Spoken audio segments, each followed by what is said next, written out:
જો મારા પ્રિય લોકો, મારા બલાત્કારની ઉપજ પોયરાઓ બધા બોડી બિલ્ડર છે. એ લોકોએ બોડી જન્મેશ મુકેશની હવસ સંતોષવાળું બનાવેલી છે. એ બધા શંકરાચાર્ય જેવા જ છે. મારા બલાત્કારની ઉપજ પોયરાઓ શંકરાચાર્ય જેવા જ છે, જેણે કેરળમાં માને એકલી મરવા છોડી દીધી. હા, જન્મેશ મુકેશ મારા ઘરમાં ઘૂસીને મારી જાય, પણ મારા બલાત્કારની ઉપજ પોયરાઓ મને બચાવે નહીં. હવે જન્મેશ મને ધમકી આપે છે કે તારો લોળો કાપી કાઢા, એમ જન્મેશ મને ધમકી આપે છે.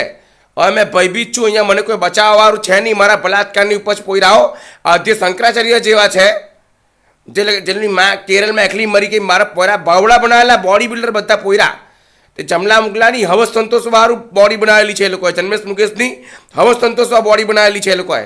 મને જન્મેશ ધમકી આપે છે કે તારો લોળો કાપી કાઢા. અગર મારો લોળો કપાઈ જાય તો સમજો જન્મેશે કાપી કાઢ્યો. અગર મારો લોળો કપાઈ જાય તો સમજો જન્મેશે ને મૃગેશે મારો લોળો કાપી કાઢ્યો. એમ સમજો પોલીસમાં જવું પડશે પોલીસમાં.